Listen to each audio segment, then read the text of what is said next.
Bismillahirrahmanirrahim. Assalamualaikum warahmatullahi wabarakatuh.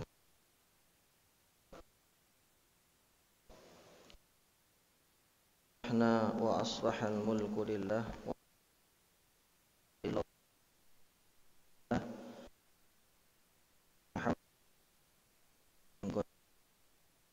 ala fitratil Islam wa kalimatil ikhlas wa ala dini nabiyyina Muhammadin sallallahu alaihi wasallam wa ala millati abina Ibrahim hanifa wa ma kana minal musyrikin. Ilman nafi'an wa rizqan tayyiban wa amalan mutaqabbala. Allahumma inna na'udzubika min an nusyrika bika syai'an na'lamuhu wa nastaghfiruka lima la na'lamuhu. Amin ya rabbal alamin. Bapak Ibu jamaah mati Allah, alhamdulillah, puji syukur selalu kita ucap dan kita haturkan kepada Allah subhanahu wa ta'ala, bimbingan, nikmat, inayah, dan tentunya kesehatan yang Allah berikan kepada kita. Karena bukti dari sebuah kesyukuran bin ni'mah, mengucap, menyampaikan nikmat itu dengan kalimat hamdalah. Sedangkan adalah bukan saja ucapan kalimat lisan seorang hamba, dan setiap nikmat yang Allah beri menjadi sehingga setiap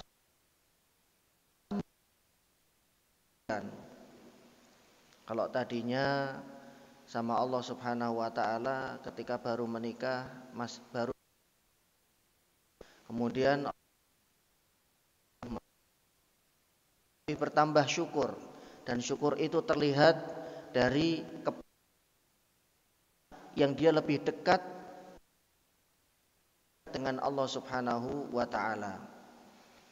Kalau sama Allah dikarunia, dia sudah bertambah syukur, langsung Allah kasih lagi nikmat yang lain. Nikmat itu 2 garis yang ada di tespek, kehamilan, pejuang 2 garis, begitulah istilah yang dipopulerkan oleh muda. Maka dia bertambah syukur kepada Allah karena dititipkan calon bayi yang ada di dalam rahimnya. Dengan cara apa? Lebih mendekat lagi. Sedekat apa, Ustadz? Tidak mungkin kita menambah jumlah sholat wajib. Sholat wajib itu 5 waktu dan itu sudah tidak bisa ditambah dan dikurang. Sholat sunnah, lebih banyak bersyukur dengan sedekah dan infak, lebih dekat dengan masjid, lebih dekat dengan majelis-majelis atau taman surga. Kemudian oleh Allah subhanahu wa ta'ala, jabang bayi ini kemudian lahir dalam keadaan sehat, ibunya sehat, anaknya sehat, maka dia bertambah syukur lagi kepada Allah subhanahu wa ta'ala. Setelah bayi ini lahir, kemudian dididik dengan baik, diasuh dengan baik, jeda 3 tahun berikutnya Allah kasih rezeki lagi berupa kehamilan anak kedua, tambah syukur lagi sama Allah, tambah dekat lagi sama Allah subhanahu wa ta'ala. Bukan cuma itu saja, kemudian Allah kasih rezeki berupa kendaraan roda 4 lagi sama Allah. Makanya Bapak Ibu, orang yang paling bersyukur itu adalah orang yang paling banyak menerima kenikmatan dari Allah. Orang yang paling banyak mendapatkan fasilitas dunia.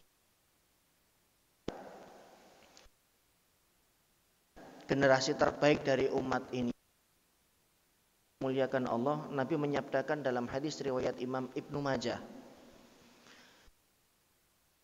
Paket hadis ini Rasulullah menyebut ada 10 orang sahabat. Orangnya masih hidup. Jadi al-asyratu al-mubasysyaruna, 10 orang langit. Mereka beliau-beliau itu orangnya masih hidup. Itu hadisnya diriwayatkan oleh Imam Ibnu Majah. Ketika Rasulullah mengatakan ada dua, yang pertama dari Abdurrahman bin Auf, yang kedua dari Ibunda Aisyah radhiyallahu anha. Redaksinya beda urutan orang-orangnya saja. Abu Bakrin fil jannah, wa Umaru fil jannah, wa Uthman fil jannah, wa Ali fil jannah, wa Talhah fil jannah, wa Abu Ubaidah fil jannah, wa Zubair fil jannah, wa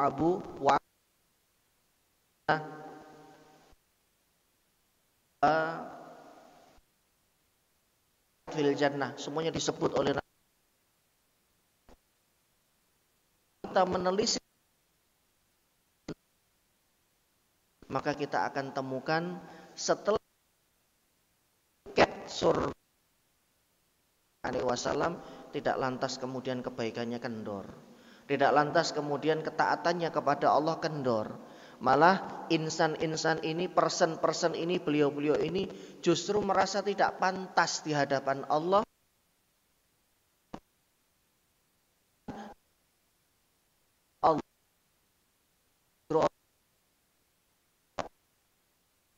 Seperti inilah seorang muslim ketika mendapatkan nikmat demi nikmat dari Rabb-Nya Jalla Jalaluh, maka dia akan lebih dekat kepada Allah.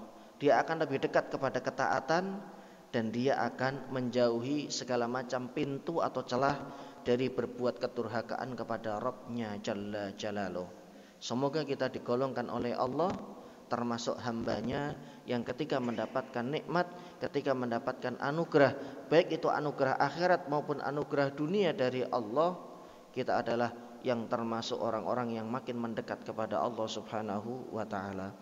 Salawat teriring salam semoga tercurah kepada junjungan kita Rasulullah Muhammad sallallahu alaihi wasallam, kepada keluarga beliau, para sahabatnya, dan umat beliau yang tetap berpegang kepada agama ini sampai hari berbangkit.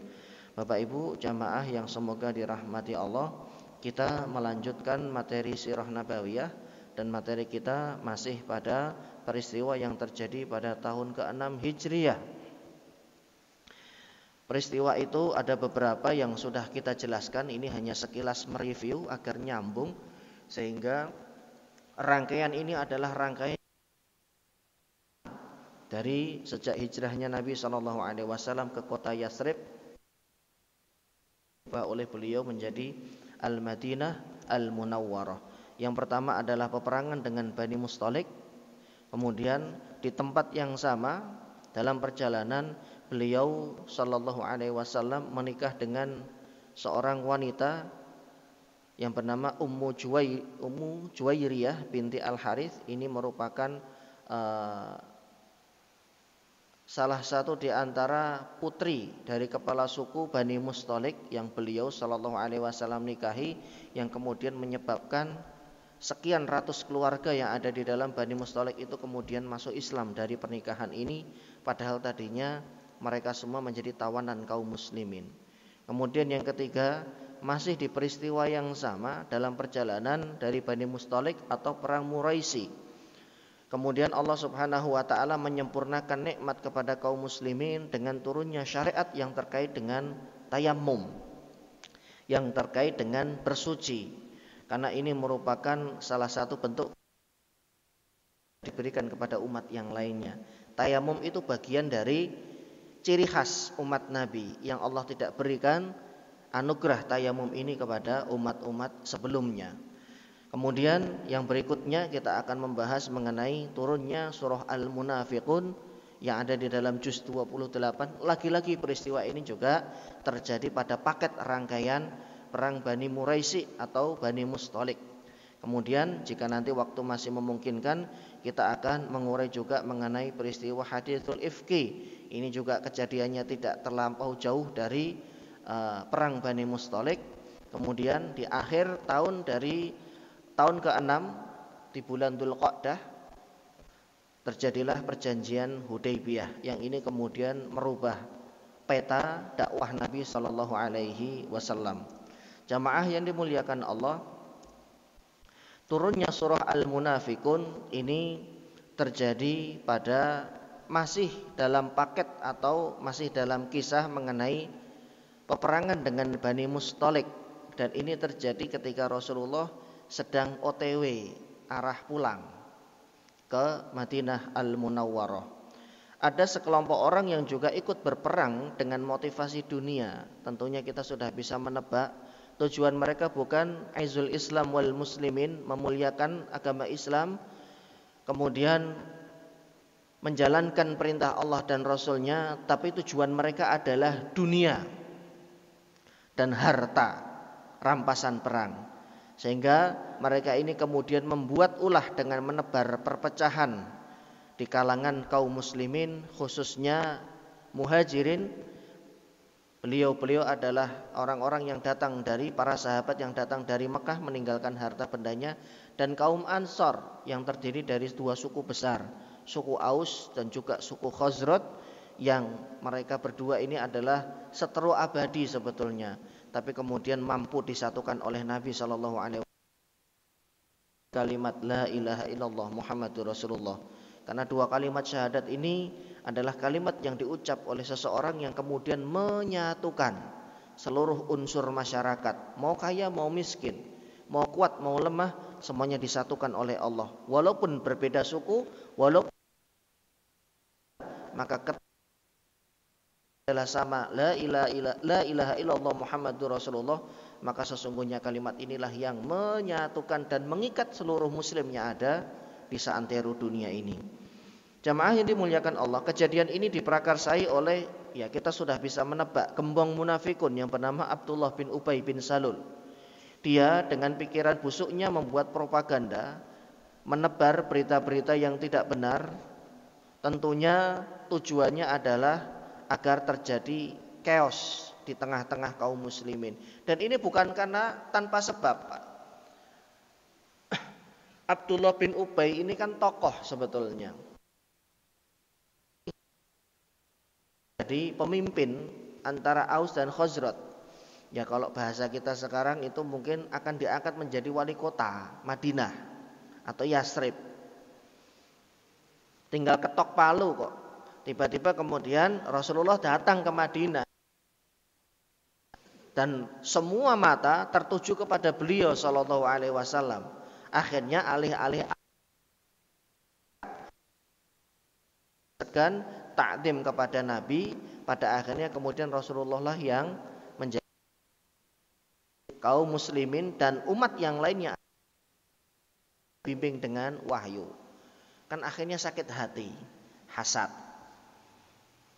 Nah, sakit hati inilah yang kemudian terus-menerus dia pelihara, sehingga semua tingkah lakunya itu dia lakukan dengan tujuan untuk membuat chaos di barisan kaum muslimin.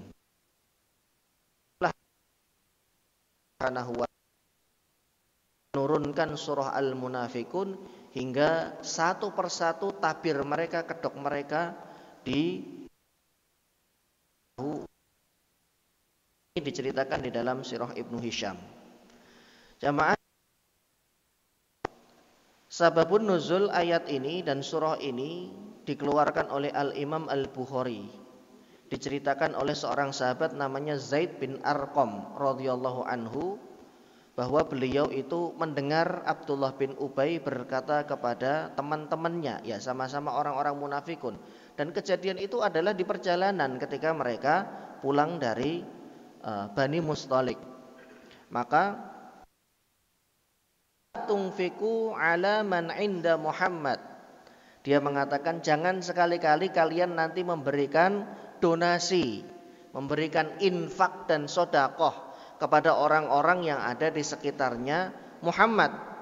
Ya, kalau di belakang Rasulullah nyebutnya Muhammad, kalau di depan Nabi mindik-mindik, nunduk-nunduk. Seolah-olah dia adalah orang yang paling dekat dengan Nabi, seolah-olah dia adalah orang yang paling takdim dengan beliau. Makanya dikatakan orang munafik itu mukanya dua. Di sini di bagian sebelah sini dia pasang satu muka, di bagian sebelah sana dia pasang muka yang lainnya. Agar apa? Agar ya kamuflase ini kemudian berhasil.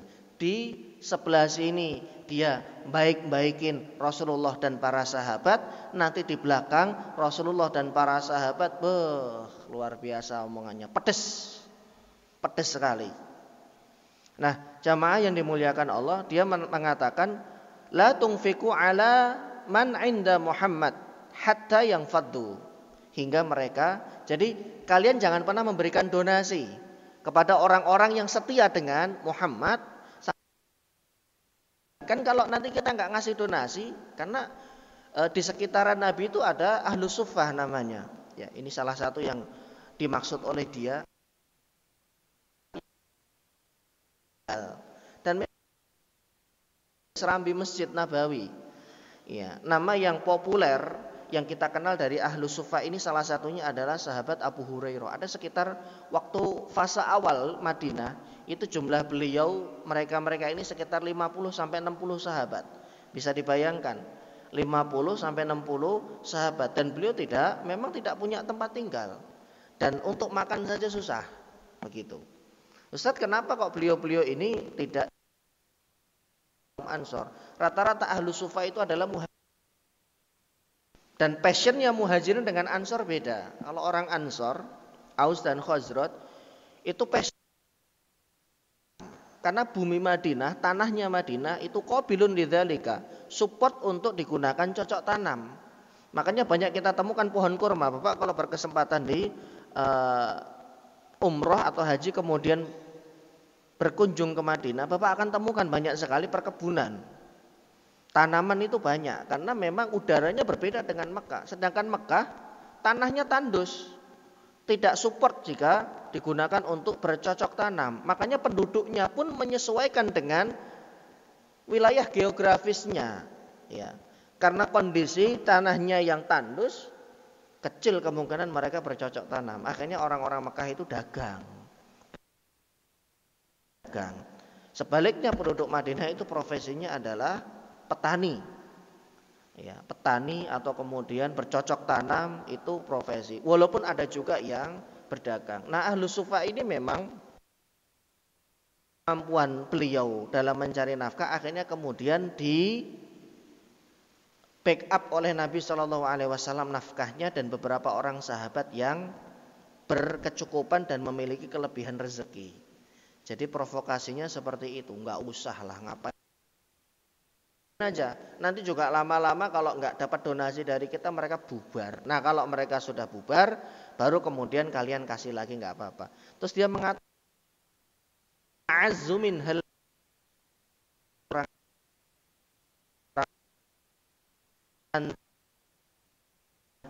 akan terbukti mana orang-orang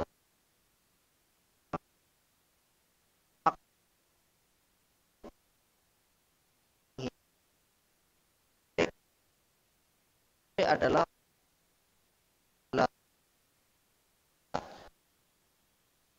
itu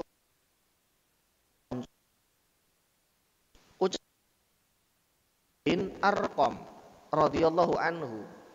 Jadi pas mengucap kalimat ini, maka Zaid mengatakan kepada, loh kamu mengatakan seperti ini, Allah di belakang dan para rekan kepada Nabi Shallallahu Alaihi Wasallam. Maka kemudian benar kejadian itu dilaporkan oleh Zaid bin Arqam. Akhirnya dikasih oleh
beliau mengatakan, qala Rasulullah bersabda, kata sami'tu, maka berarti hadis itu tidak langsung didengar Abu Hurairah dari Nabi. Abu Hurairah mendengarnya dari sahabat yang lain, tapi beliau riwayatkan dengan jalur periwayatan beliau sendiri. Apakah boleh?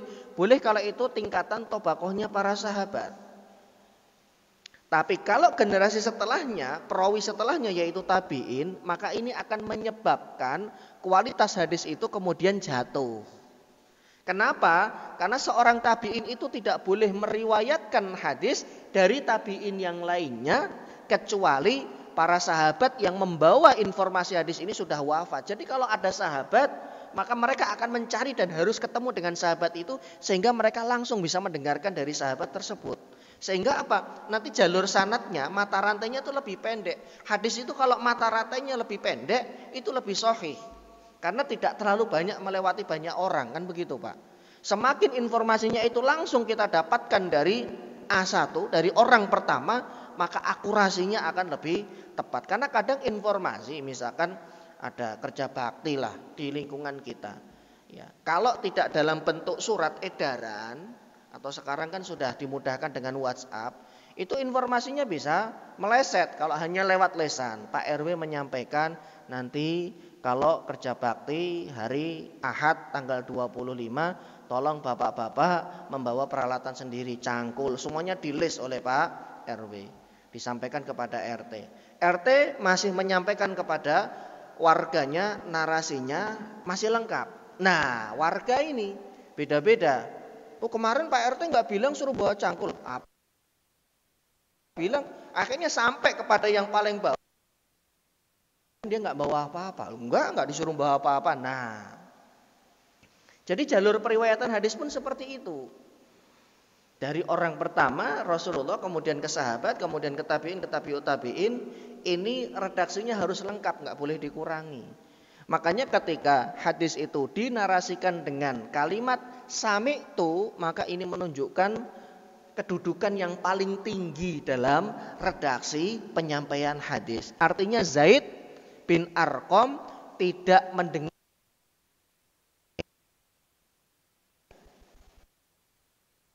lalu tapi beliau sendiri yang langsung bin Ubay.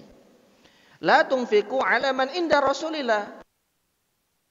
Donasi kepada orang-orang yang ada di sekitar Nabi, hatta yang fadu, biar bubar itu, biar pada meninggalkan Nabi.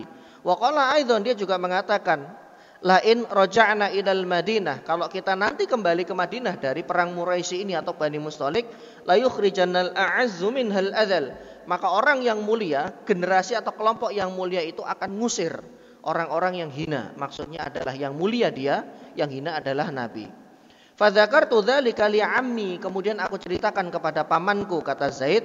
Fadzakara ammi li Rasulillah, kemudian diteruskan sampai kepada Nabi. Fa arsala Rasulullah sallallahu alaihi wasallam ila Abdullah ibn Ubay wa ashabihi, maka kemudian beliau memanggil Abdullah bin Ubay dan konco-konconya. Fa halafu ma qalu, coba sampai bersumpah bahwa mereka tidak mengatakan hal seperti itu. Karena belum turun wahyu, maka Rasulullah membenarkan. Karena begini Pak kaedahnya, orang itu kalau sudah bersumpah, entah itu benar atau bohong, kita harus mempercayai ucapannya. Jadi kalau dia sudah membawa Allah, demi Allah saya nggak mencuri, sampai kita menemukan bukti, karena ini kan bukti konkretnya kan belum ada, karena wahyu belum turun. Maka ketika dia membawa atas nama Allah, wajib bagi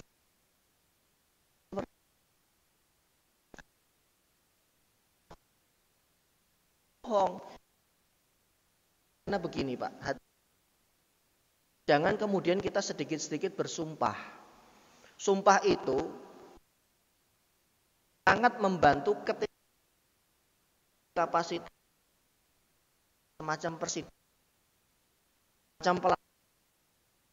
Karena ini ada, tapi kok gara-gara demi Allah, gara-gara perkara ngumpetin sandal, demi Allah bukan saya loh ya. Jadi ada anak-anak muda yang lagi nongkrong, tadi kamu ya yang ngumpetin, enggak, demi Allah bukan saya.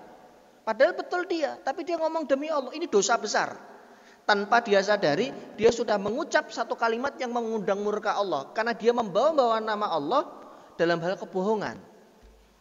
Sumpah itu bukan sesuatu yang bisa diucap dengan sembarangan. Makanya jangan dikit-dikit demi Allah. Jangan dikit-dikit demi Allah. Demi Allah. Oh, mantap banget. Urusan apa? Urusan pulpen. Urusan pena. Bapak tadi sudah absen belum waktu kerja bakti? Sudah. Lah kok namanya nggak ada? Demi Allah Pak, sudah Pak. Ngapain absen gitu doang pakai demi Allah begitu? Karena kalau ternyata, oh iya Pak mohon maaf saya lupa. Oh gitu sudah masuk dosa besar loh Pak. Dosa besar, kabair. Karena kita sudah bersumpah atas nama Allah. Kalau sumpah itu bukan atas nama Allah, kufrun. Telah menyekutukan Allah. Man halafa bi ghairillahi faqad asyraka. Hadis riwayat Imam Muslim. Barang siapa yang bersumpah bukan nama Allah dengan nama yang lainnya. Demi penunggu pohon ini deh, dia katakan seperti itu. Demi penunggu pohon ini deh, demi penunggu gunung ini deh. Faqad asyraka Allah. Karena bab pembahasan mengenai sumpah itu ada dalam pembahasan tauhid dan ini besar sekali efek. Isa alaihissalam itu pernah mengatakan, ya ini bukan hadis tapi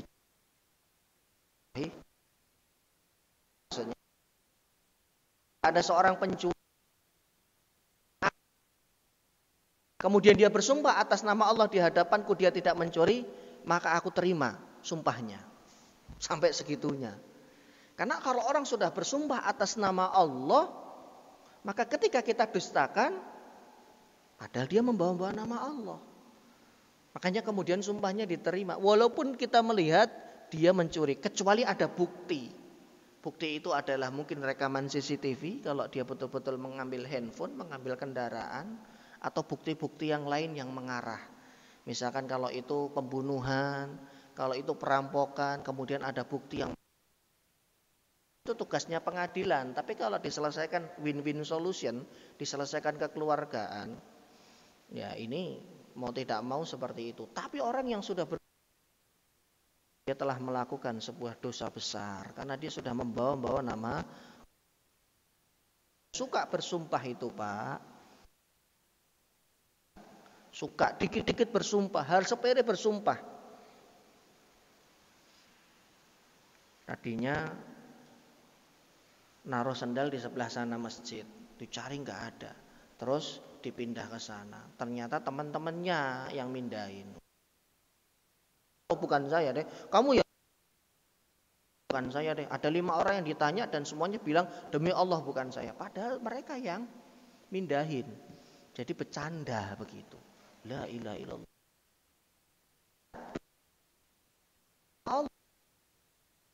Ini tradisi yang tidak baik. Kalau bercanda silahkan bercanda, tapi jangan kemudian bersumpah membawa nama Allah. Karena kalau kita sudah membawa nama Allah, berarti kita sudah mengikut sertakan zat yang maha agung. Ikut sertakan dalam apa?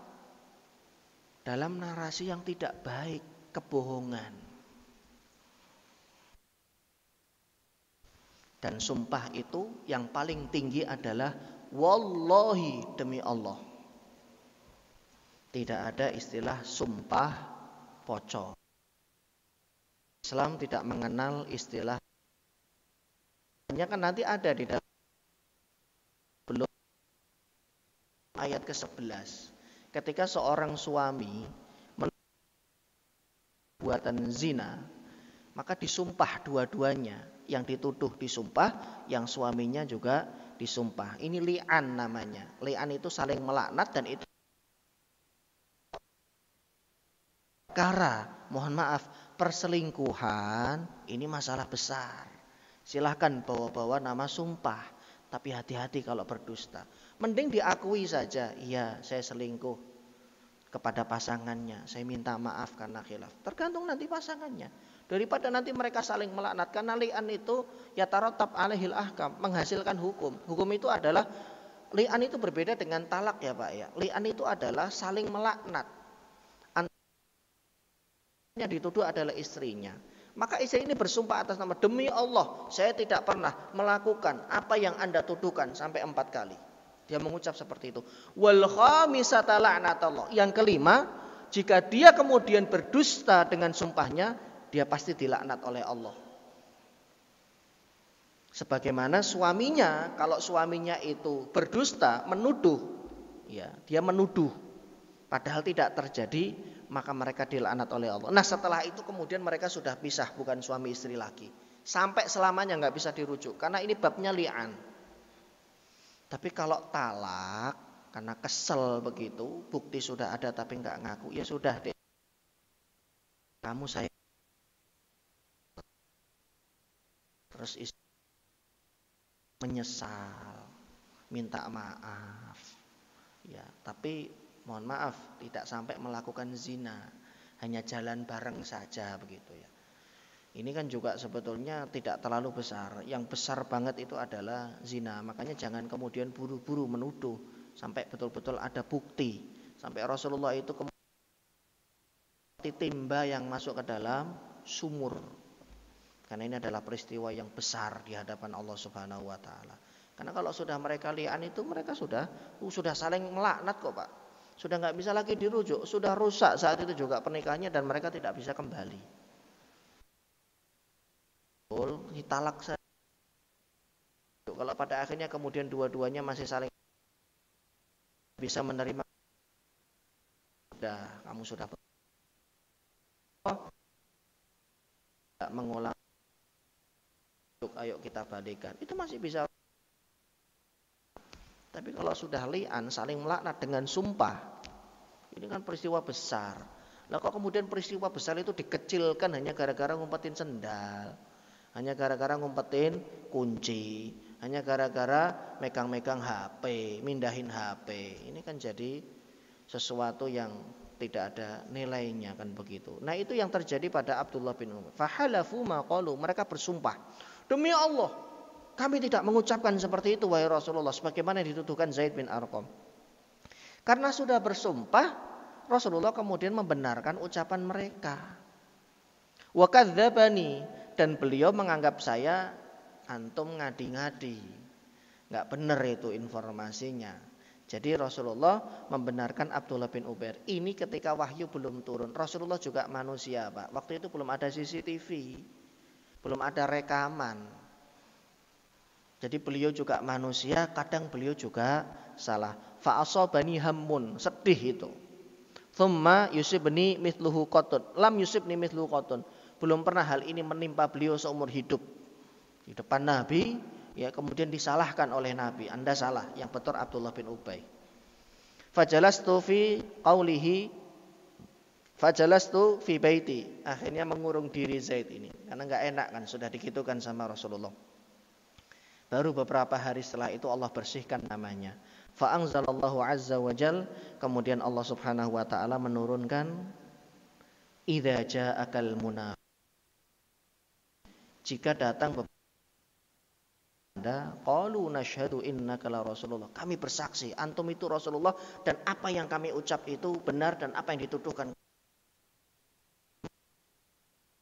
Yang ketujuh, ya, azal fa arsala ilayya Rasulullah, kemudian Rasulullah mengutus seseorang kepada Zaid, ya, tsumma qala innallaha qad saddaqa, membersihkan nama baikmu. Kamu yang benar, Abdullah bin Ubay itu yang berdusta. Masya Allah, nikmat sekali begitu ya. Yang Allah Subhanahu wa taala dengan turunnya ayat demi ayat. Allah berfirman di dalam surah ini, nashhadu innaka la Rasulullah. Mereka itu selalu bersumpah, Pak. Bawa nama Allah, hal apapun, hati-hati.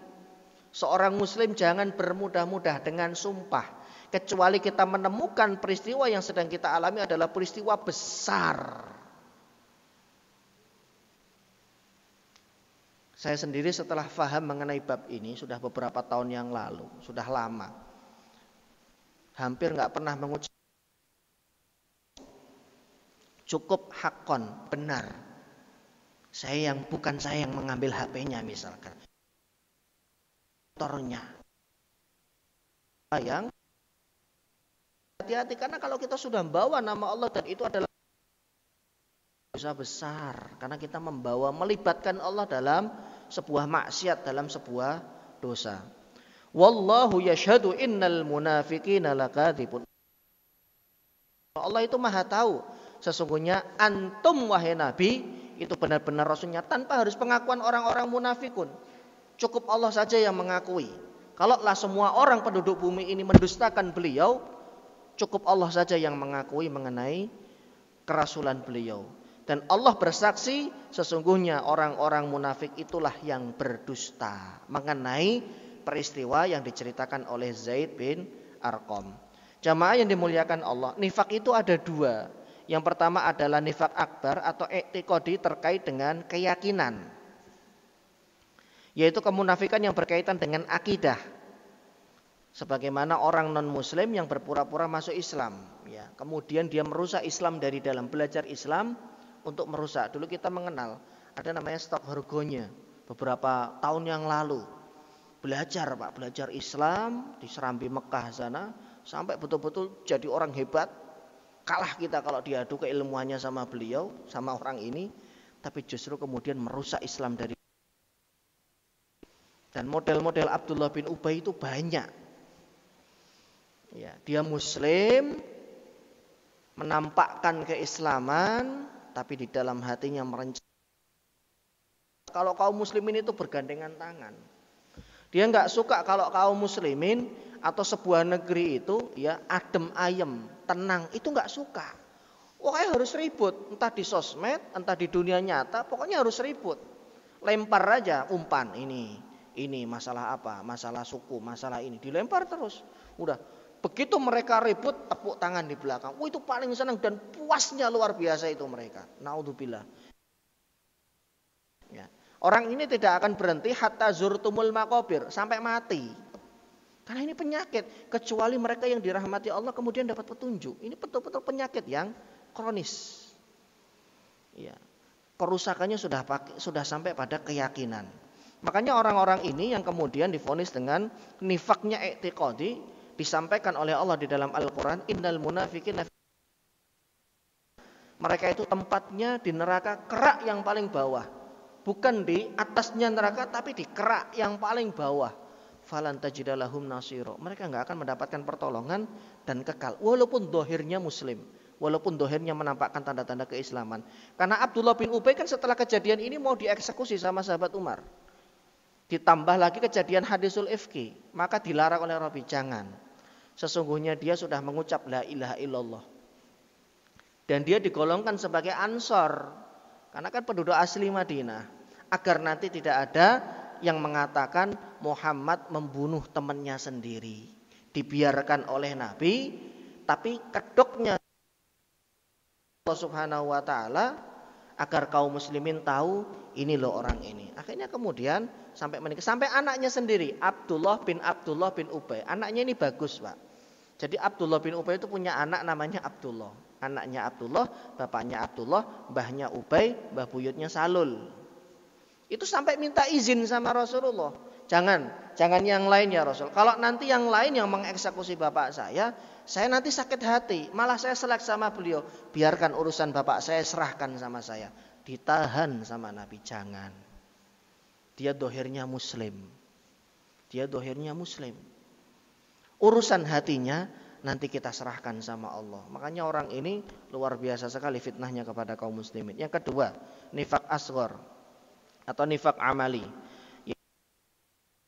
Karena sebuah perbuatan tapi tidak sampai mengeluarkan dari Islam. Nifaqan khalisan, seorang munafik yang tulen. Dan inilah yang kemudian disabdakan oleh Rasulullah, sesungguhnya tanda kemunafikan pada diri seseorang itu ada 3. Kalau dia berbicara suka berdusta, kalau dia berjanji suka mengingkari, kalau dia berkhianat. Siapapun itu yang ada salah satu sifat ini, maka pada dirinya ada sifat nifak. Karena Islam itu ya berlepas diri dari sikap-sikap ini semua. Seorang mukmin adalah seorang yang berkata jujur. Orang yang berkata jujur. Dalam kondisi apapun ya. Tapi kalau kita nanti ngaku digebukin, makanya jangan mencuri, makanya jangan ngambil motornya orang. Takut digebukin kemudian berbohong. Yang kedua, seorang mukmin adalah orang yang tepat janji. Jam berapa? Jam 7. Kan sudah bilang insya Allah. Insya Allah itu Pak 95% akurasinya. Lah kok jenengan insya Allah kemudian datangnya 1 jam 2 jam berikutnya. Yang nunggu sampai ketiduran kan begitu. Kalau memang nggak bisa tepat waktu, ya katakan nanti saya agak terlambat. Oh ya sudah, sekitar 2 jam terlambatnya. Itu niat banget untuk terlambat. Berjanji kemudian justru kita mengingkari. Gimana nih Pak? Hutangnya sudah jatuh tempo nih. Pinjam sama tetangganya. Kemarin kan ngambil sembako belum bayar. Iya Bu, besok Bu. Minggu ditanya lagi. Oh iya Bu, besok lagi. Orang kalau ya dia banyak berbohongnya. Nabi menyampaikan seperti itu. Kenapa? Karena ketika ditagih besok. Katakan diatur semuanya, kita gajian tanggal berapa, nanti insya Allah kita habis gajian tanggal segini Bu. Ya sekitar seminggunya. Tunaikan. Kalau memang kita sebelum jatuh tempo datangi lagi. Yang penting ada komunikasi Pak sama beliau. Sama orang yang kita hutangin. Bu mohon maaf ini karena sekolah. Jadi sudah Pak. Kemudian kita ngomongnya baik-baik.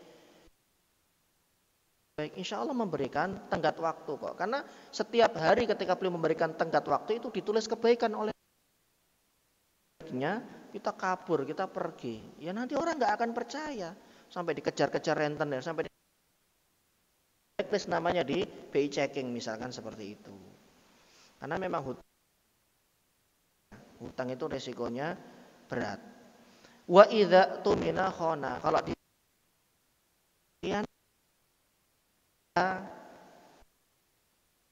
bantuan sosial perbungkusnya Rp2.000 10 juta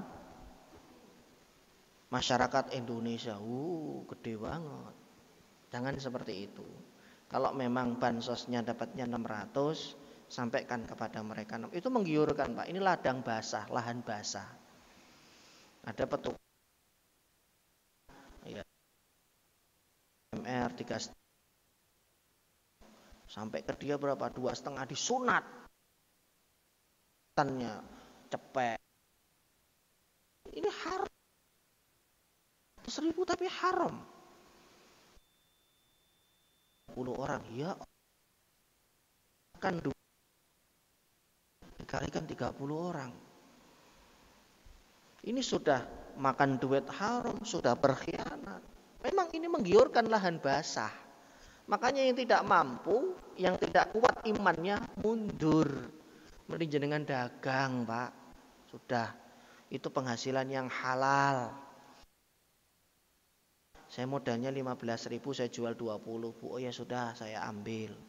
Bahkan kalau jenengan naikkan harga dari yang 15, jenengan jual 30.000 bebas. Markup dalam boleh. Lah memang kita ngambil keuntungan kan belum dihitung kios, belum dihitung lapak, transportnya, beli minum dan lain-lain di total. Waduh ini kalau ngambil untung tiap item 5.000 kayaknya nggak cukup. Dinaikin lagi deh 10.000 biar nutup sama operasional dan yang lain. Boleh, namanya dagang. Tapi kalau kita diamanahi, wah ini kalau satu orang diambil 100.000 lumayan nih, dikurangi begitu. Nah ini yang tidak benar. Seorang muslim tidak boleh seperti itu. Ini susah tapi Pak, dalam tataran praktek ini susahnya minta ampun. Karena syaitan itu terus membayangi, ambillah gak apa-apa. Udah gak usah banyak-banyak.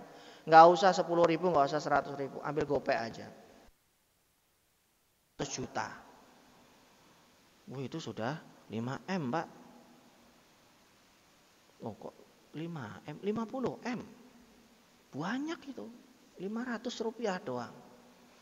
Ini kan kita mendolimi 500 orang. Dan mereka nanti akan ngadu di hadapan Allah pada akhirnya. Ini yang membuat bangkrut amal ibadah kita. Gak apa-apa Ustaz, saya sudah haji, sudah umroh.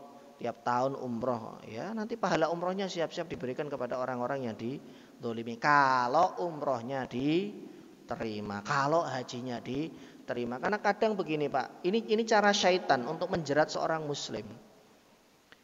Dia tiupkan ke dalam telinga dan hatinya seorang muslim, tenang. Anda kan banyak kebaikan, rajin sholat, rajin sodako, semua kebaikan disikat habis semua. Kalau sekali 2 kali melakukan dosa nggak apa-apa deh. Celakanya dosa itu dosa terkait dengan manusia yang jumlahnya banyak. Maka kebaikan itu nanti diambil. Nggak apa-apa, sedikit dua. Paling pahala sholatnya yang 5 waktu yang akan Desember. Kalau diterima, kita kan nggak tahu amalan kita diterima atau enggak. Nanti orang-orang ngantri di hadapan Allah, minta keadilan di hadapan Allah. Dalam hadis yang lain dari Abdullah bin Amr, man kunna fihi kana munafiqan. Ada 4 hal kalau dalam riwayat ini, yang jika 4 hal ini ada pada diri seseorang, maka dia adalah seorang munafik yang tulen. Jika salah satu ada pada diri seseorang, maka pada dirinya ada sifat nifak, yaitu idza haddatsa kadzdzaba, kalau dia berjanji suka mengingkari, wa idza jika dia jaro keributan, maka melakukan perbuatan hadis riwayat. Kemudian di ayat yang kedua Allah membuka kedok orang-orang munafikun itu dengan firman-Nya ittakhadhu aymanahum. Mereka itu selalu menjadikan sumpah keimanan mereka itu sebagai junnah, sebagai tameng. Fasaddu an sabilillah, makanya banyak yang tergiur, banyak yang tergelincir. Innahum sa'a ma kanu ya'malun, alangkah buruk apa yang mereka lakukan. Itu dikarenakan baru. Mereka beriman tapi imannya tidak sungguh-sungguh. Ya, walaupun tapi kita hanya boleh menilai dari doanya begitu. Hatta sampai untuk memvonis hatinya. Cuman memang disebut oleh Nabi. Jadi setelah At-Taubah itu kan turun ketika rentan habis dari 7 sampai Tabuk, sampai tahun ke-9. Itu betul-betul disebut dalam majlis. Kum ya munafik, kum ya munafik. Satu-satu disebut. Berdiri sana, pergi, keluar. Jadi semua orang yang di Masjid Nabawi itu melihat, oh ternyata ini toh. Itu pada akhirnya disebutkan seperti itu ketika surah At-Taubah turun. Alaihim surah. Karena sudah pernah kejadian turun surah Al-Munafikun yang mengupas tuntas mengenai gembongnya, mereka itu setelah itu takut. Ada firman Allah lagi yang turun. Waduh, jangan-jangan kita nih. Jangan-jangan takutnya sampai kita tidak membuat. Kenapa? Ini penyakit. Sikap seperti ini tuh penyakit. Menampakkan kebaikan, tapi ngacak-ngacak barisan kaum muslimin. Entah di sosial media, entah di dunia nyata. Ini mengerikan begitu ya. Zahirnya bagus, tapi di dalam hatinya merencanakan agar kaum muslimin itu ya ribut satu sama lain, saling tonjok-tonjokan, saling hina menghina, saling menjatuhkan, agar penduduk negeri yang aman dan damai tercabut rasa aman dan damainya, tercabut rasa persaudaraannya dan perdamaiannya. Meluk agama yang lain. Rame cuannya makin banyak. Na'udzubillah. Ya, jangan sampai kemudian yang seperti ini hidup dalam hati seorang muslim. Sikap seperti ini hidup atau tumbuh dalam hati seorang muslim, jangan sampai, na'udzubillah. Kemudian orang-orang munafik langsung dari Nabi. Mereka ikut sholat berjamaahnya Nabi. Langsung nempel dengan. Pun demikian itu tidak.